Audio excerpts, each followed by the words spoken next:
Welcome to Online Events series of interviews with OCTIA presenters, and tonight we're really excited to have Steph Palin with us.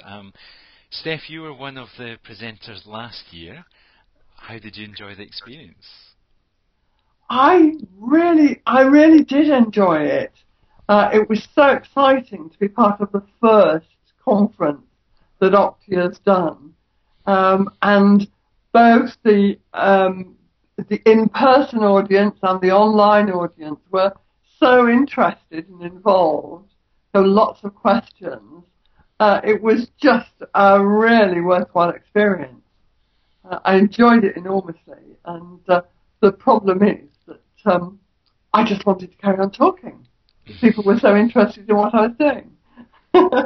Yeah, you got that real excitement from both audiences, that people in the room were feeding back to you, and the people who were online were also asking you questions.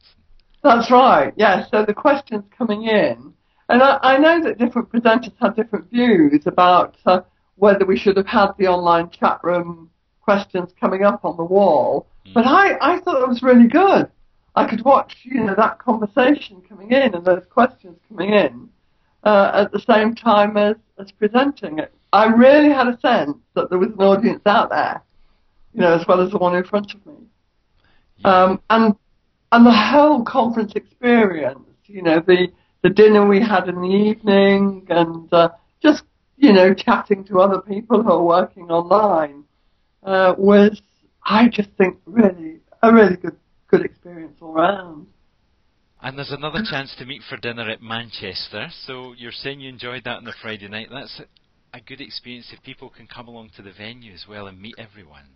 Yes, that's right. And, even though I only live 20 minutes away from the venue, I'm still going to be there and stay overnight because I just want to have the dinner and have the chat and have a couple of drinks and just generally socialise with people, because working online can be such an isolating experience. There are times when you think, I'm the only person in the world who's doing this. You can feel on your own.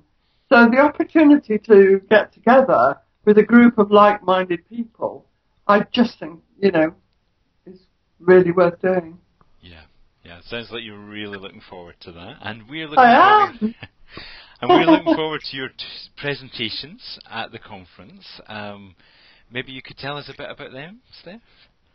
Yeah, well, I'll talk first about the working with sex addiction. Yes. And I work as a psychosexual therapist, and one of my roles is that I lecture in psychosexual therapy, and so I'm constantly running courses with people who want to become psychosexual therapists. And so I'm very familiar with talking about sexual problems and helping people who've got specific dysfunctions. But it's interesting how few counsellors are trained to work with sexual problems.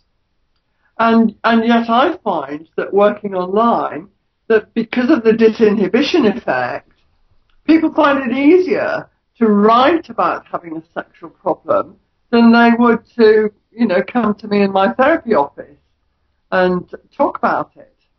And so it just seems a really natural thing to do, to be working with sexual problems in the online environment.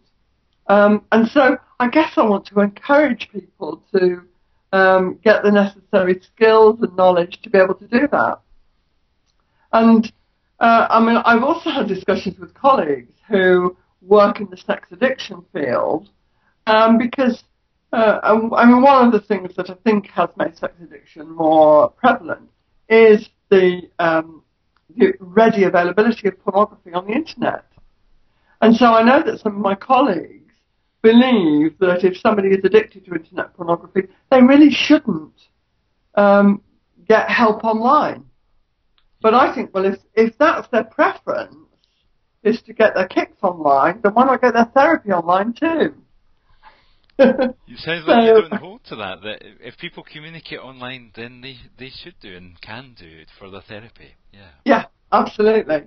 Yeah. And I know, from my experience of working with clients, that the model that I work with, which is essentially a cognitive behavioural one, really does help people to make adjustments in their lives.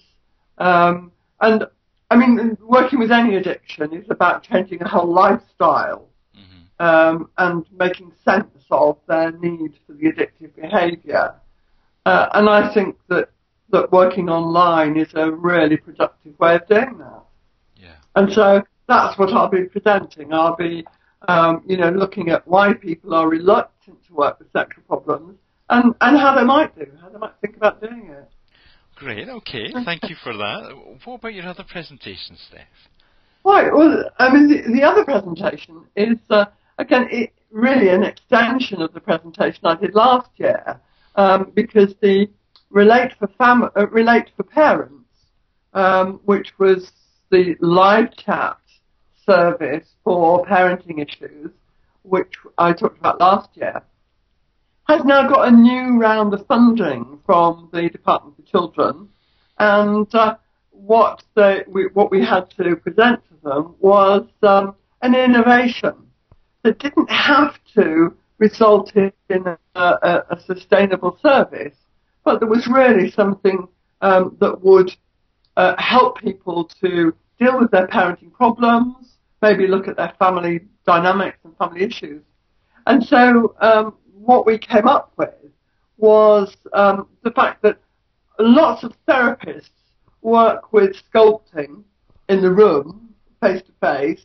They might use buttons or stones or wooden figures so that people can use them to represent their family dynamics. Yeah. And then look at how they want to change their family setup. And so what we've done is translated that to an online version. Wow. And so we invite people to use either stones on a beach or planets in space to draw up a constellation of their family and then look at how they would want their family to be different.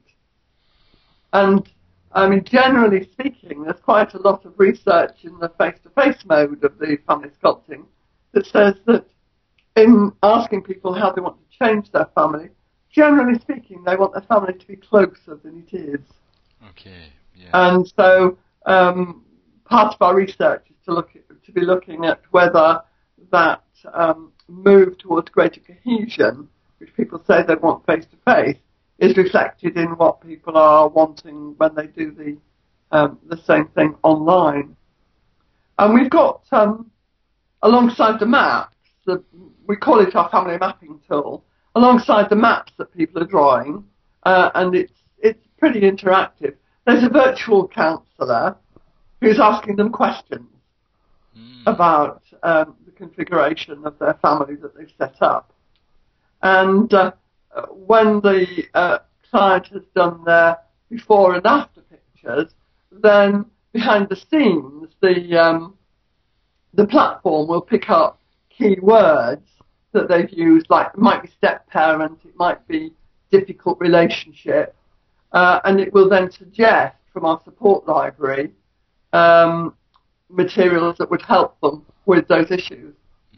That sounds really clever, yeah. Yeah, it's a sort of self-help, but then there's always the opportunity for the user to contact the live chat service and talk to what they're struggling with in their family with a trained counsellor.